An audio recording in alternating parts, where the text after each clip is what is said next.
Janae. I'm Janae, an African American woman navigating life between America and Africa. Let's get into the video.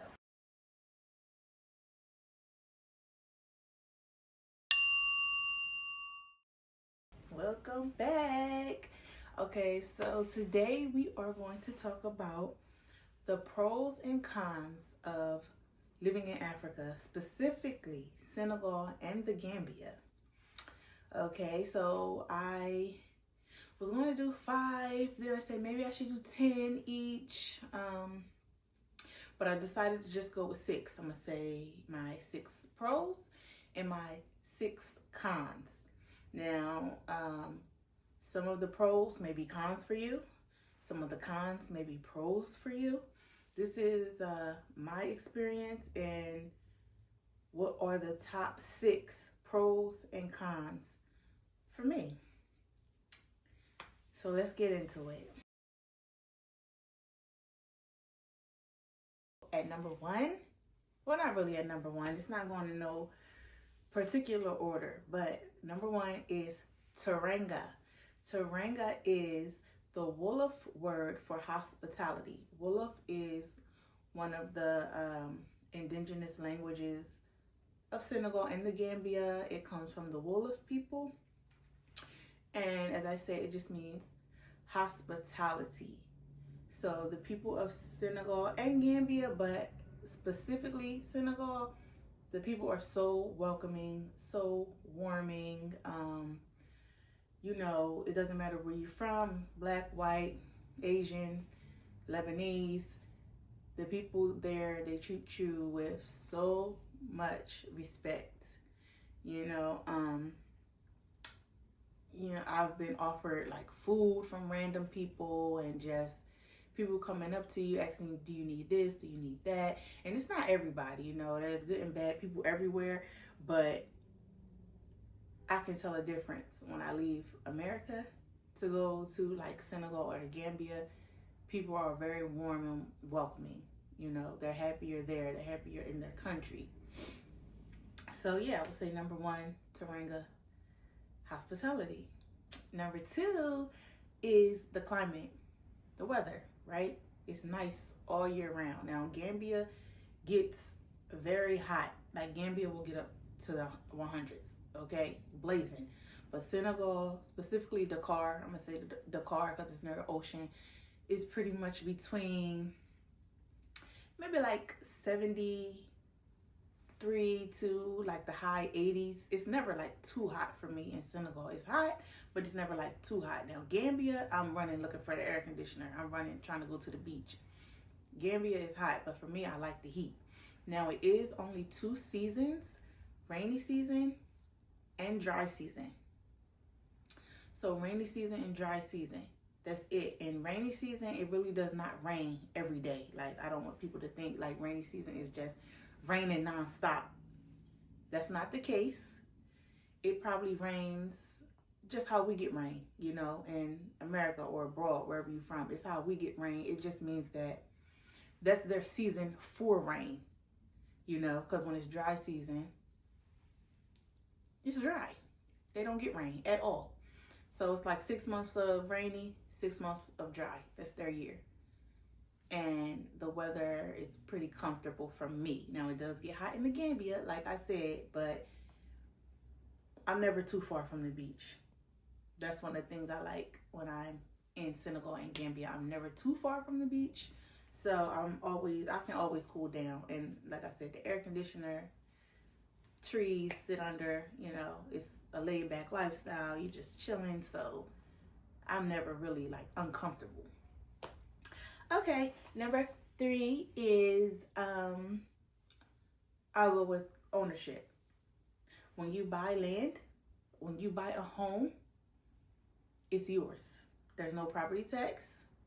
When you buy something, you own it. And I love that about Africa. I mean, I guess that's a lot of countries in Africa, but like I said, I'm talking about Senegal and the Gambia because that's where I've lived. That's what I know. Senegal and Gambia, when you buy land, when you buy your house, you own it. That's it. No property tax. You can do what you want on your land. Um, yeah, and that's a pro for me. Number 4. Let's go with the food. And I mean the local cuisines. I'm talking about the fresh fruits, the fresh vegetables. I love being able to just get my food from the tree, whether it be a banana, whether it be a mango, cashew. It's so readily available for you, you know, in abundance. You just are able to go get food from the tree, eat it. I love sitting under the mango tree, and you know, sometimes they fall. Like they'll just fall when they're ripe and they're like so high up. So when it falls, it's just like, yeah, it's free fruit. Pick it up, wash it, and eat it. I love that, especially during rainy season. Yes. Mangoes are my favorite, and it's so funny because I didn't even start liking mango until I moved like abroad. Then I'm just like, wow, these mangoes are so good. They taste different to me. Like the mangoes here, you could taste mango, but when you get a fresh mango that has fallen off the tree or taken from the tree, that's a mango, okay? And even if you like they have fruits and vegetables inside of like a supermarket, but you really don't have to go to the supermarket for fruits and vegetables. You can, but there's like people on, I'm gonna say like every corner almost, or a huge market where people just selling fresh fish, fresh fruits, fresh vegetables. Oh, that was a little tongue twister. Just fresh everything, you know, it's always fresh. And I love that about being abroad. Like, and so many new tropical fruits that I never even tasted until I went to Senegal. Like they call it malde. Yeah, I believe I pronounced it correctly. And it's really good. Like they like to mix it with sugar and something else, but I cut mine open and I eat it just like that. And it's like almost like a bitter taste, but also sweet. You know, kind of like I want to say Sour Patch Kids. First they're sweet, then they're sour, but it's good to me. I like it just straight out of the what is it? What do you call that? Not the husk. What do you call that? Oh well, I'll put it on the screen. But I like it right out of the peeling, you know. So it's just like one of my favorites when I'm there. Watermelon is fresh and good. Bananas are excellent. And I also like the traditional cuisines, like all the rice meals. I like, it's called, well, y'all know it as jollof rice, but Senegal is actually the home of jollof rice, okay? They call it cheboujen. And in Gambia, it's called benachin, but it's the same thing, you know, it's the jollof rice, and it's very good. I love it. That's one of my favorites. Another one of my favorites is domada. I'm not sure if that's what it's called in Senegal, but I know in Gambia it's called domada, and it's the peanut butter soup. And sometimes they serve it with like rice and like a meat. It's delicious. I love the peanut butter soup, the domada. Okay, that's, oh, I want it right now. That's so good. And another one of my favorites is fufu and okra, and I've actually learned how to make that myself because I love fufu and okra soup so much. So I've learned how to make that. So yeah, food, that's coming in at, what was that, number 3. Number 4, are we on number 4? We're on number 5. Number 5. All right, so number 5 is, I'm gonna go with cash power. This is a pro for me because I just think that it's awesome that oh, I'm sorry, cash power. That's just the basically the way that electricity is paid for and phone service and whatever else that you may need, you just pay as you go. So like, with Pico or whatever energy supplier that you have here in the States, we pay it by month. It's like a monthly fee. But there, you pay it as you go. So like, I can put $15 on my cash power, and now I have $15 worth of electricity. It just depends on how much I use. And when it's about to get low, it's like a meter. It tells you where you are. When you're about to get low, you just go and you can put $20 on it. You pay as you go. So I really love that. I really love that. It's the same with phones. I think we have some phones like that too, but you just add credit to your phone. You just add credit to your phone. So yeah, cash power, that's not like a big pro, but I think it's cool. Because I know when I'm abroad living, I save a lot of money doing it that way instead of just waiting for a bill to come every month and I don't know how much electricity I'm using. It really makes you conscious of what you are doing with your electronics. You're not just wasting electricity. Like, I really love that. So that's a big one for me. And last but not least, I'm going to say low crime rate, low violence. Senegal is just a breath of fresh air. It's so peaceful. It's enjoyable. I'm not worrying about somebody, it being a something like that. You know what I mean? Nobody up to school. Look, we go through a lot in America.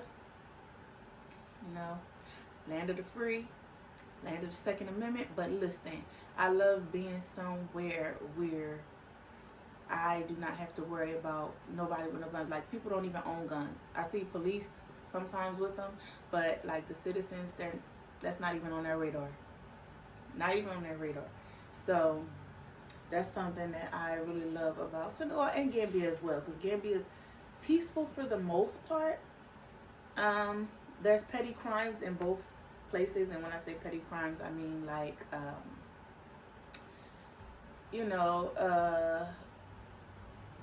theft. I think that's the number one, theft. Yeah. But violence and crime, that's really like not a thing.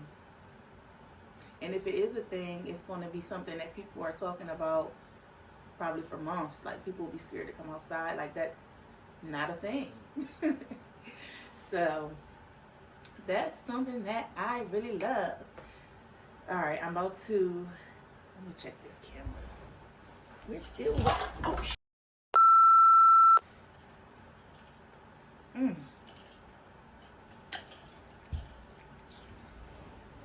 Okay, now it's time to get to the cons. Let's jump into it. Number one con is the language barrier. Of course, Senegal is a French-speaking country. The national language is French. So, if you don't know French, I don't know French, you might have a hard time moving around. And I think I've got so good at moving around is because I've been traveling there every year, mainly since like 2016. So I kind of like picked up the lingo. A lot of people, they think I'm Senegalese until they start hearing my accent, That's something I really do love about, I'm going to say Senegal and Gambia. But yeah, French. The national language in Senegal is French, so it can be hard. It's hard to get around if you don't know any French, if you don't know the indigenous languages, Fula, Mandinka, Wolof. Wolof is widely spoken in both countries. Mandinka is spoken widely in Gambia. Like, everybody is speaking Mandinka. In Senegal, everybody's speaking Wolof. And you have your others. So it can be a challenge. Gambia, they do speak English. Their national language is English in the Gambia. So you may, well, you will probably be able to get around easier in Gambia than Senegal. So, yeah, there's that. Um, Number two, they both are Muslim countries. Okay, you know, America is basically a Christian nation, and Senegal and the Gambia, they are both Islamic countries. That may or may not be a con for you. Some people who have not grew up in that type of culture, they might look at it as a con, especially if you are a Christian. Now there are like pockets of different belief groups and spiritual systems throughout each country, but Islam is number one.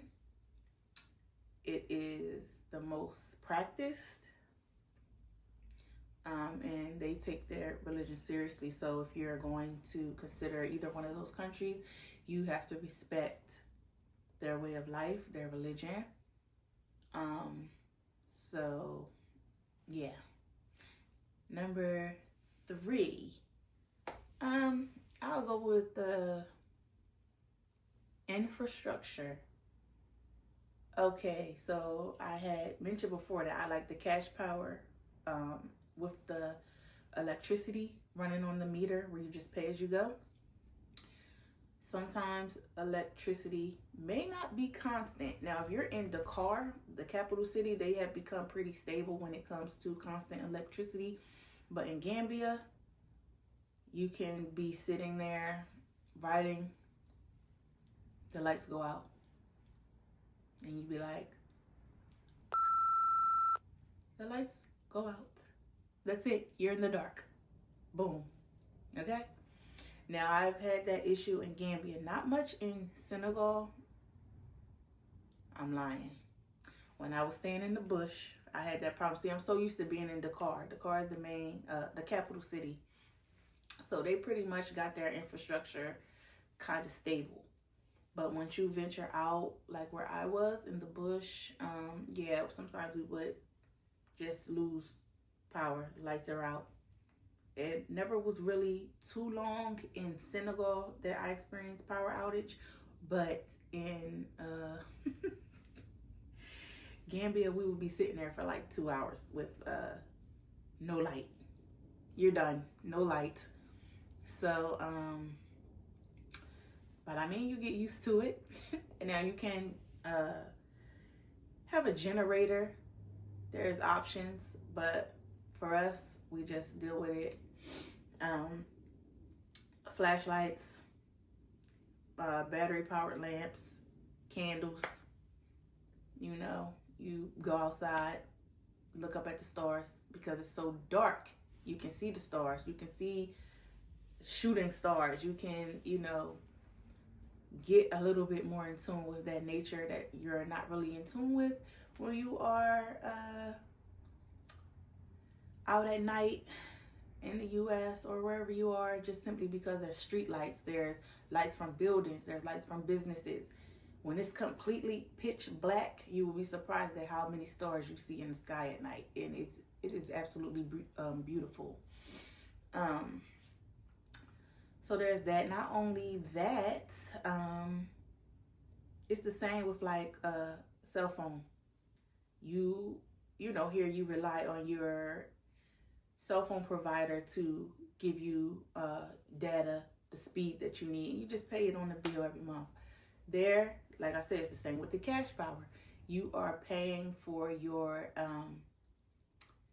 service as you need it. So you get a SIM card and you just put money on your SIM card. So you have data, but the data is not always reliable. So you would have to, like if you have a business, social media influencer, content creator, you work from home, you need your own Wi-Fi, because if you don't have that, you don't have nothing. Okay? All right. Moving on. Number 4, I'm going to go with healthcare. All right, let's do healthcare. Healthcare. Um, so Dakar, you can find good healthcare in Dakar. You can. Uh, it's probably not the best healthcare. Like, I'm not gonna say the best. It's probably not as good as the healthcare that you would get abroad. That's why a lot of African leaders, if they need surgery, if they need medical care, they travel abroad for their care. They don't stay in their countries most of the time.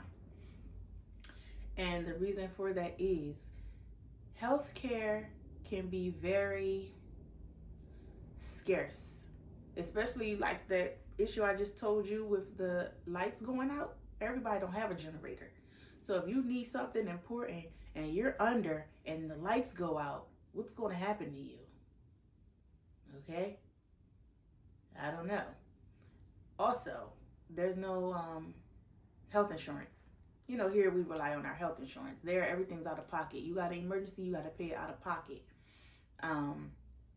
All the equipment you need for whatever you got going on, you got to pay it out of pocket. You may not even have, you might not have access to all the medications that you need if you are somebody who is reliant on medication for, like, I guess, diabetes, hypertension, things like that. That's not something that's readily available there, because those people have less of those issues because of how they live in their lifestyle. So they really don't, I guess, have a high need for the type of medication that we need here, or they don't have access, you know. The facilities are sometimes not the best. Yeah, they definitely need a lot of infrastructure when it comes to the healthcare industry. That's one of the reasons why I chose to come back to the U.S. to have my son, because God forbid I needed an emergency surgery or anything went wrong. I didn't want to risk that. I didn't want to risk something bad happening. I'll put it like that. I didn't want to risk something bad happening to me, to my baby. And so for that reason, I decided to have my baby back in the U.S. Just because I've seen the healthcare, the healthcare situation in both countries when I was pregnant in Africa. So I went to the facilities, I got care and stuff like that, and I just decided that wasn't what I wanted for my baby or for me, especially being a little older. I ain't like I'm like 50 or nothing, but I am old enough to where, as though if something was to go wrong, I just rather be where the healthcare is a bit more developed. Okay, so healthcare is a big concern abroad. So that's something you might want to think about if you are someone that's on a lot of medications. You can figure out how you're going to do that or work that out with somebody who's in and out of the hospital for whatever reason, especially if you are someone with like a disability or something. Anyway, and that brings me to number 5. Access to good schools for your kids, access to the foods that you love, that you probably can't break away from in America, access to your everyday luxury. So I feel like if you are coming from America going to Africa, you need to have a mindset where it's though you're prepared to leave your current lifestyle behind. Now, don't get me wrong. You can live the lifestyle that you live in America, when it comes to the luxuries. You're just going to have to pay, and it's going to be expensive. You can have your, your cheese doodles and your, I don't know what y'all eat.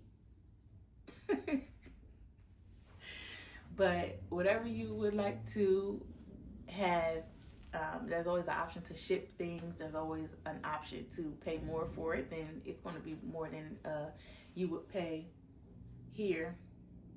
in the U.S. And it's not everything. You know, you're not going to find everything. So you got to be prepared mentally to start a new life, because that's basically what you would be doing by leaving America and going to Africa. The same with like school. You know, there's public education, but you would probably wouldn't want your kids to go to those type of schools coming from America. For example, you probably would want your child to go to an international school. They could still learn like French. But the international schools, what I've seen, they are very good. You know, the infrastructure is good. The buildings are clean. There's a mix of all types of kids, including Senegalese and Gambian kids. You know, kids from all over the world go to these international schools. But the thing with the international schools is you have to pay tuition. And one of the schools that I was looking at, ISD, is the International School of Dakar. It looks like a beautiful school. That's in Senegal. It is over $20,000 a year plus other fees. So just keep that in mind if you have school age children that you want to attend school. The best schools, you will have to pay. Yeah.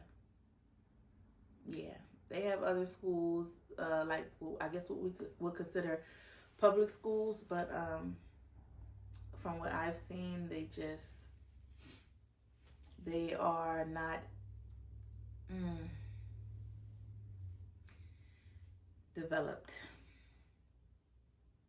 You know, they're very underdeveloped. So I'll say that. Anyway, moving on to our last con. Number 6 is limited job opportunities. So if you are coming from the U.S., you either better be, or abroad, wherever you're coming from, you better have your, I would say, your retirement money. If you are close to retirement age, you might as well wait. Or if you are somebody who is an entrepreneur, that could work well for you. Or if you work from home, something like that, because the job opportunities are limited. Not just for people abroad, but for a lot of people. Unless you are somebody who is like a doctor, a nurse, a teacher. Teachers get hired, and they will pay well, and sometimes even give you a home, you know, stuff like that. But if you're just somebody who's looking to work at like a Walmart, a Target, you know, you might as well come with your own business and make your own Walmart and your own Target, because it ain't none of that there. Okay? That those countries, these people are hustlers, they're entrepreneurs. It's no like, I mean, you can go to the mall and try to get you a job there, but the job opportunities are limited. Yeah, they have stores, but I wouldn't bank on that. Your best bet is to come with a plan, already knowing what you want to do, already knowing what type of business that you want to start. So, yeah, unless you have like, you're a doctor or something like that, but that's what I would say. Now, please keep in mind that these are my top 6. There's more. There's less pros and cons, but I just gave you the top 6 that I felt were important to me, that I witnessed with my own eyes, and just what I think is best from my perspective. So, I don't know. I hope I don't look tired, because I am. Okay? I am tired. So that's it for my pros and cons. I hope you enjoyed the video, and I will see you next time. Bye.